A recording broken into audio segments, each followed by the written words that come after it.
Saya seorang PNS, di mana di kantor saya harus bekerja dengan sebaik mungkin.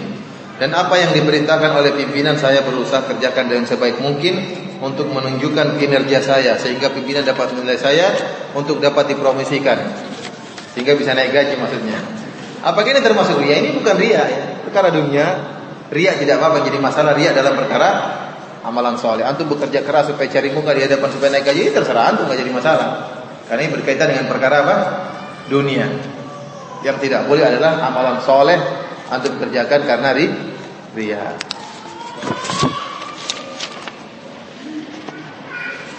Saya takut dipoligami. Apakah boleh saya berdoa kepada Allah agar suami saya tidak berpoligami? Boleh sekali, nama. Tidak apa-apa.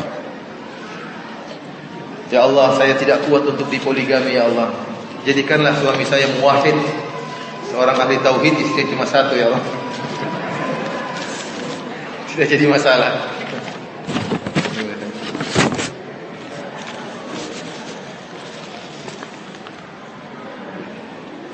Bagaimana kita bisa mengetahui bahwa orang tersebut berbuat ria?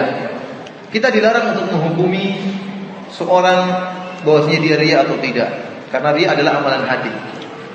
Ria ada, kecuali kalau dia ungkapkan. Kalau dia ungkapkan, ya kita bilang dia ria. Misalnya dia bilang, saya ingin sekali dipuji oleh, dengan sholat saya dipuji oleh si fulan. Ini berarti dia ungkapkan riaknya. Tapi kalau dia tidak ungkapkan riaknya, maka kita tidak boleh memvonis seorang pun bahwasanya dia ria atau tidak, karena itu amalan hati. Wallahu ta'ala bishawab. Apakah boleh berkorban di hari Idul Adha tanpa menyebutkan nama pemberi korban untuk mencegah masuknya ria? Karena panitia korban selalu minta nama penyumbang korban karena wajib hukumnya termasuk korban akikah. Ya, kalau kita ingin, kita bilang ini yang tidak usah sebutkan namanya, tidak jadi masalah. Ya, tidak mesti disebutkan apa namanya. Korban tidak perlu sebutkan namanya. Kita sampaikan kepada panitia, ini korban itu potong aja, orangnya tidak mau, yang penting potongnya bismillah dengan sesuai syariat, ya. Tidak perlu disebutkan namanya, tidak apa. Afwan Ustaz, dalam dunia pendidikan anak cenderung memuji santri atas prestasi akhlak baiknya agar bisa menjadi contoh bagi santri yang lain dan memotivasi mereka. Apakah ini termasuk membuka pintu riya? Lalu bagaimana seterusnya mengingat sangat pentingnya hadiah doa bagi mereka agar menjadi lebih baik? Jazakumullah khairan. Ya, tidak mengapa kita memuji santri dalam rangka motivasi, tapi jangan terlalu sering, ya, karena kita tidak tahu, jangan kita menanamkan bibit riya, ya. Boleh kita memuji orang lain tatkala kita melihat dalam rangka kemaslahatan. Seperti saya pernah jelaskan tentang Nabi sallallahu alaihi wasallam tatkala bertemu dengan malaikat Jibril, kemudian Nabi sallallahu alaihi wasallam ketakutan. Dia khawatir bahwasanya dia sudah gila karena melihat makhluk yang sangat dahsyat dan luar biasa. Maka tatkala pulang dengan penuh kegelisahan dan merinding, maka Khadijah pun memuji Nabi sallallahu alaihi wasallam. Kata Khadijah, "Kalla fa wallahi abshir la yukhzikallahu abada." Kata Khadijah, "Wahai suamiku, bergembiralah engkau, Allah tidak akan menghinakan engkau sama sekali. Innaka la tasilur rahim wa tasduqul hadits wa tahmilul kalla wa taksibul ma'dum wa takrid dhaif wa tu'inu ala nawaibil haq." Engkau adalah seorang yang suka bersilaturahmi, wahai Muhammad. Engkau selalu jujur dalam berkata, engkau selalu membantu orang yang kekurangan, engkau selalu mencari harta untuk diberikan kepada orang yang tidak punya, engkau senantiasa memuliakan tamu, engkau senantiasa membantu orang yang terkena musibah. Ini adalah pujian yang Khadijah berikan kepada Nabi tatkala Nabi kelihatannya murung, kelihatannya sedih. Oleh karenanya kita boleh memuji seorang dalam rangka memberi motivasi kepada orang ini. Misalnya ada orang malas belajar, kita bilang, "Akhi, ente tuh pintar, ente tuh cerdas. Kenapa ente malas, ya?" Kita ingatkan bahwa sebutkan apa? Buktinya, lihat ente kemarin baru hafal sedikit, sudah hafal 2 juz misalnya. Kita bangkitkan motivasi dia. Ini tidak jadi masalah. Pujian demikian dibolehkan kalau memang dalam rangka ada kemaslahatan. Mohon penjelasan mengenai manhaj salaf. Apakah manhaj salaf menuju sekelompok orang saja? Pada hakikatnya setiap muslim muslimah bermanhaj salaf. Manhaj salaf adalah manhaj dalam memahami agama ini, yaitu berdasarkan Al-Quran dan Sunnah, dan pemahaman para salafus saleh, pemahaman para sahabat. Itulah manhaj salaf. Siapa saja yang berpemahaman seperti ini, dia adalah seorang salafi, seorang ahlu sunnah wal jamaah, meskipun tidak memiliki KTP atau kartu anggota salafi. Tidak perlu KTP dan tidak perlu kartu anggota, yang penting pemahaman. Yang penting pemahaman. Tidak mesti harus memakai baju khusus Makanya Ahlus Sunnah tidak memiliki ciri khusus ya, tidak memiliki harus pakai tongkat, harus pakai sorban, enggak. Ya, bahwasanya Ahlus Sunnah wal Jamaah adalah pemahaman beragama sesuai dengan Al-Qur'an dan Sunnah, sesuai dengan pemahaman salafus saleh dimanapun dia berada. Di Amerika juga ada orang salafi, di Prancis, di Inggris, di mana saja. Tidak mesti harus berkelompok dengan suatu kelompok tertentu atau harus ngaji sama ustadz tertentu seakan-akan masuk surga hanya lewat ustadz ini. Enggak. Siapa saja di ustadz, siapa saja ngaji sama ustadz, siapa saja ngaji dengan buku ulama, siapa saja, yang penting di atas pemahaman Al-Quran dan Sunnah dan pemahaman para salafus saleh, maka dia seorang ahli sunnah wal jamaah dan salafi. Terkait dengan riya dan ujub ini, seorang mahasiswi di mana di kelas itu terjadi ikhtilat campur baur. Bagaimana hukumnya jika seorang mahasiswi memakai cadar dengan dasar untuk menjaga fitnah? Karena di dalam kelas ada akhi, ada ikhwan yang menyukainya. Dengan niat memakai cadar ini, apa bisa dikategorikan riya atau ujub? Ya tidak apa-apa ya. Kalau dia buka cadar dilirik terus sama ikhwan tersebut, dia pakai cadar. Kalau enggak dia SMS, kita kawin yuk, enggak apa. Biar hilang fitnah. Jadi masalah. Nah ya, begitu amal soleh enggak pakai cadar ya, biar tidak jadi difitnah. Masalah hati perbaiki. Jangan sampai kita ninggalkan amalan soleh gara-gara takut riya.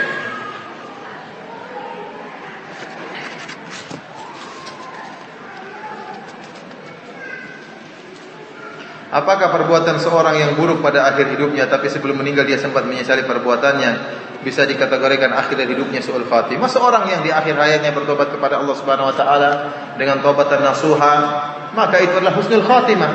Husnul khatimah itu. Karena diberi kesempatan oleh Allah untuk bertobat. Yang jadi masalah tatkala dia bermaksiat dan tidak sempat bertobat, sedang berlezat-lezat dengan maksiat kemudian Allah cabut nyawanya, ini yang merupakan su'ul khatimah.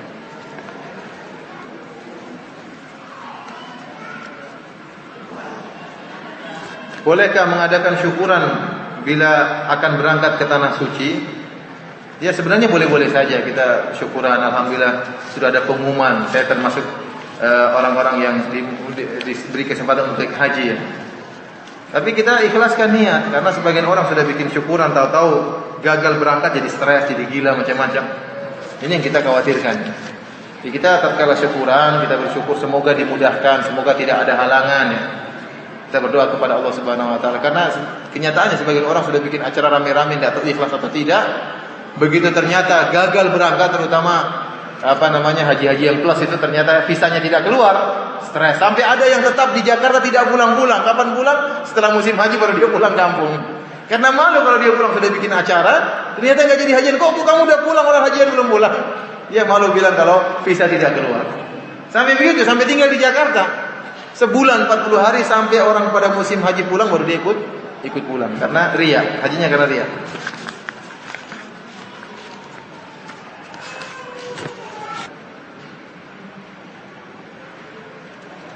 Ustaz, kita mau beramal soleh tapi di hati kita ada riya sehingga tidak jadi beramal soleh. Bagaimana menurut Ustaz?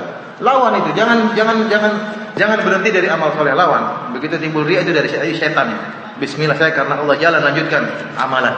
Karena syaitan akan berusaha memberhentikan kita dari amal soleh. Kita mau beramal soleh, jangan nanti kamu riya. Saya mau ikut tahfidz, nah jangan kamu riya. Saya ingin sholat tarawih, jangan kamu riya, jangan ada usah sholat tarawih. Saya mau pakai cadar, jangan pakai cadar, kamu riya. Saya mau sholat, jangan ada usah sholat, nanti kamu riya. Ini seluruh amalan berusaha dihentikan oleh syaitan. Kita beramal dan kita cuek dan kita berusaha bahwa ini amal karena Allah Subhanahu wa taala.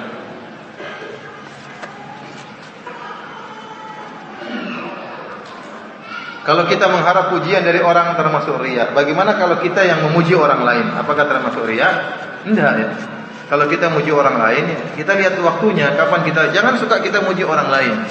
Karena kalau kita memuji orang lain, maka kita akan menjerumuskan dia dalam riya. Kasihan dia. Kecuali tadi kalau pujian tersebut ada kemaslahatan, motivasi dia, ini lain cerita.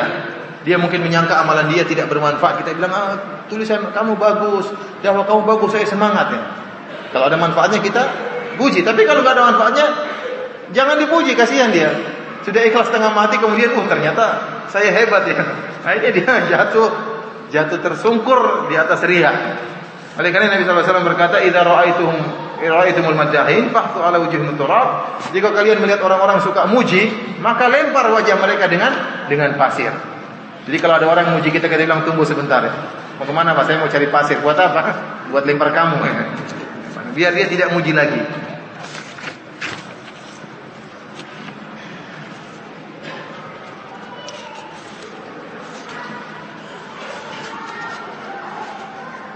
Ustaz, pernah ana menerima jawaban dari seorang teman dan kala ana minta dia untuk tidak muji. Jawabnya, bukankah pujian itu adalah nikmat Allah yang disegerakan? Ini pujian yang disebut oleh orang lain, tidak di hadapan dia.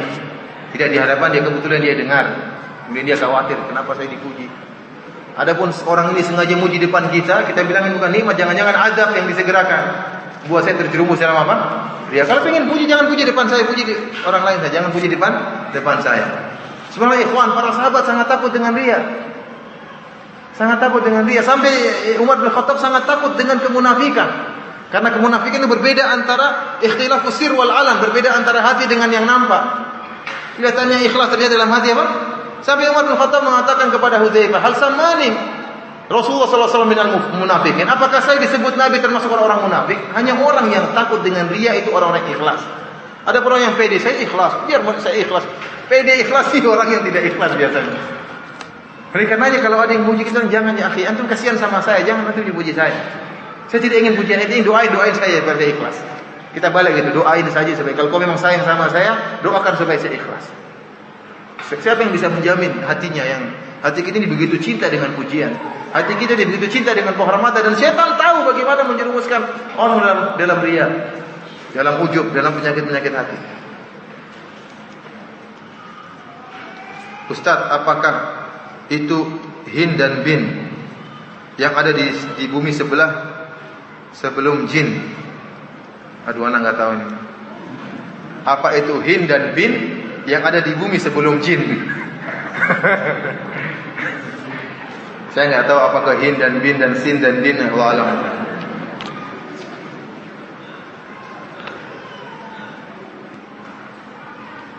Ustaz, anak terkadang bahkan kebanyakan menampakkan amalan soleh, terutama pemberian kepada keluarga, supaya orang salafi tidak seperti mereka yang mereka duga, dengan tujuan agar menggait mereka untuk tidak jadi masalah. Terkadang kita sebutkan amalan soleh kita agar dengan tujuan yang baik. Yang jelas, yang ini masalah niat saja, enggak jadi masalah seorang menyebutkan kebaikan dia. Kata Allah Subhanahu wa taala, "Fa amma bi ni'mati rabbika fahadits."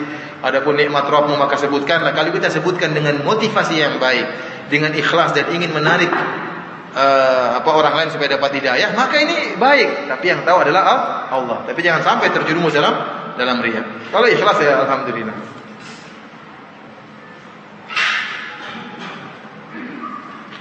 Bagaimana hukumnya kalau suami kita mempunyai perasaan terhadap wanita lain dan hubungan itu berlanjut melalui SMS atau telepon dan selalu bertemu di tempat kerja, dan si istri mengetahui hubungan mereka, apa yang harus diperbuat oleh si istri?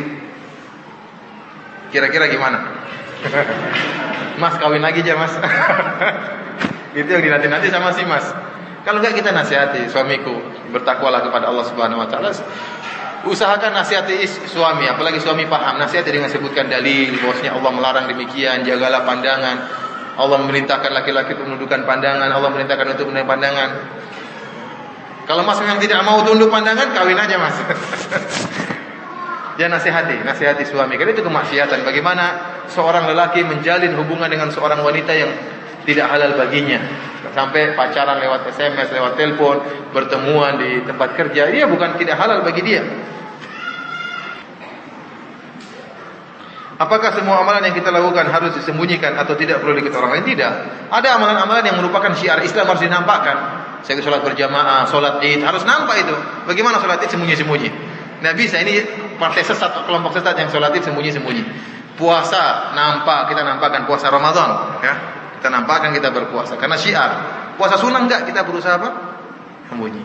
Kemudian sholat berjamaah kita nampakkan, azan kita nampakkan, banyak amalan yang dianjurkan dan bahkan harus untuk kita nampakkan. Jilbab, seorang wanita pakai jilbab, bagaimana kalau tidak? Bagaimana? Ya harus menampakkan dia pakai jilbab, bahwasanya dia seorang, karena jilbab merupakan syiar.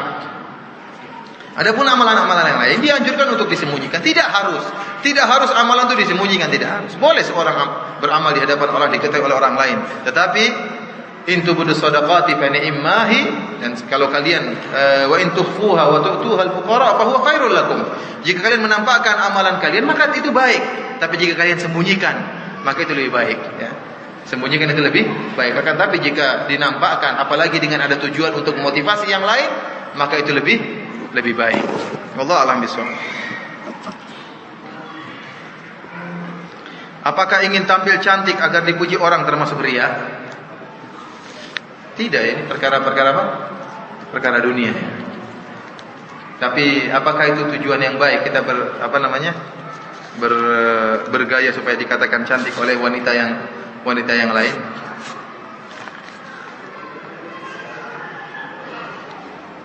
Ustaz, bagaimana hukumnya jika seorang suami istri bersentuhan tanpa lapis ketika setelah wudu? Apakah wudu mereka tidak batal? Jawabannya tidak batal, ya. Tidak batal.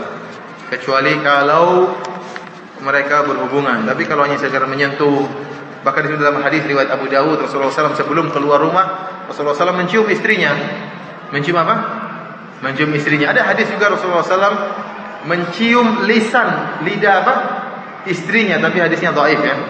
Hadisnya dhaif. Yang ada Rasulullah hanya mencium istrinya kemudian pergi ke masjid. Tentunya bawa ke masjid cium istri. Ini tidak membatalkan wudu.